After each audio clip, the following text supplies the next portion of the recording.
When I was a little girl, there was nothing in the world I loved more than playing dress up with my younger brother. I remember stuffing my closet with princess gowns, animal costumes, and every pair of oversized shoes I could get my hands on. Of course, he got older and he got more boyish and found his own set of interests, mainly in toy weapons. Instead of plastic tiaras, he preferred to play with plastic guns and swords. It was a true tragedy to my little childhood heart. But I never really understood his obsession until I got to high school, when I was reading up on the Cold War. It was 1979, and in the Soviet Union, about 800 miles east of Moscow, an anthrax outbreak had occurred, killing 66 people. The Soviet government claimed that it was simply due to infested meat, but what the rest of the world was completely unaware of was the fact that they were actually dealing with biological weapons. At a military facility, they had simply forgotten to replace a filter one day, and it led to the death of 66 people. After the wind had been blowing east to Moscow, scientists calculate it would have killed hundreds of thousands. Biological weapons is the one thing that we completely overlooked in history. I mean, you don't see my brother running around with a toy microscope. However, it's proven to be the absolute deadliest form of weaponry ever. So today, let's first experiment with the different agents of biological warfare. Then, let's examine its use throughout history. And finally, let's dissect how it's impacted our modern day. There's 5 primary types of biological agents. We first have bacteria, a single-cell organism that causes diseases such as anthrax and the plague. These are most common in the early stages of biowarfare, but because of its reliability, remained a strong option. We then have rickettsia, which are seen to be bacteria underneath the microscope, are actually intracellular parasites that reproduce inside clumps of cells. They cause diseases such as acute fever. Then you have viruses, possibly the least favorite option, simply due to the fact that they're unreliable. Then we have fungi. These often target specific crops, such as the cereal rust and the potato blight. This impacts the food source of the people, rather than the people themselves. Lastly, you have toxins, which are poisons pulled from any type of biological substance. An example is ricin, which is found from the seed of the castor bean. With only 5 biological agents, they of course had to get creative with it over history. The very first reported case of biological weaponry was found in Athens, when Sparta took dead bodies and contaminated their drinking water.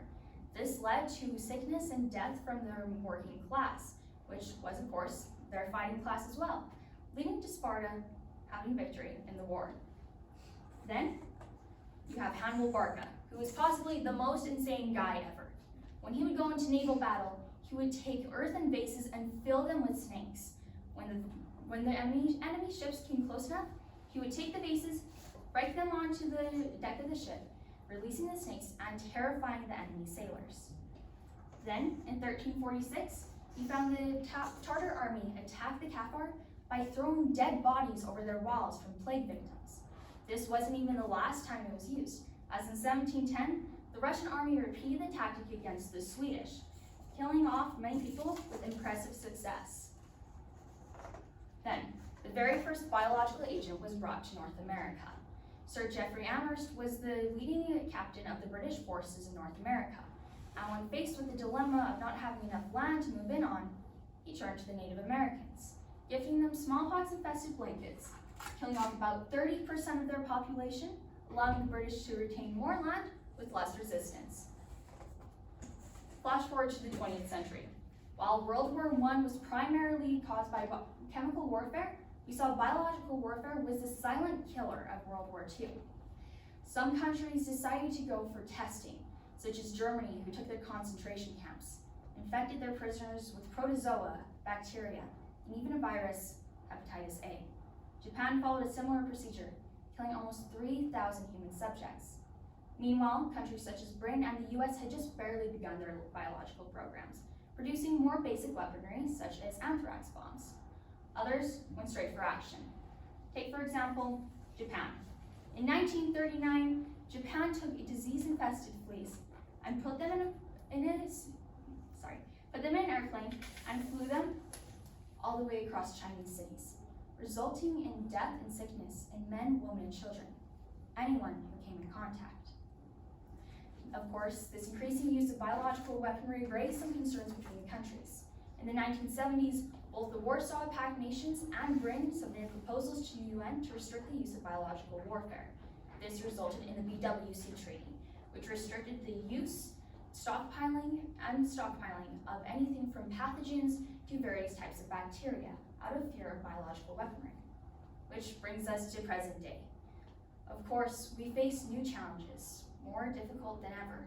Now, instead of simply biological warfare, which was stamped out by the BWC Treaty, we see it caused in bioterrorism. These are more violent extremist groups who don't have anything to lose by playing with such dangerous weapons. According to an article by Foreign Affairs, we can see biological weaponry being used in countries such as Russia, Sudan, and Kazakhstan. And they are willing to impact us in any way possible. Of course, we do have to take a step back and understand that while we face these challenges, biological warfare has brought us to an impressive stopping point. It's encouraged the use and creation and understanding of bacteria, rickettsia, and viruses and fungi, all things that benefit us every single day when we take medicine. Not only that, but it's also encouraged the use and creation of vaccines. Even right now, scientists are currently attempting to develop vaccinations for the Marburg virus, the Ebola virus, and the tularemia. We can understand that this can benefit over 40,000 people each year for each specific disease. We're constantly creating more and more because of this.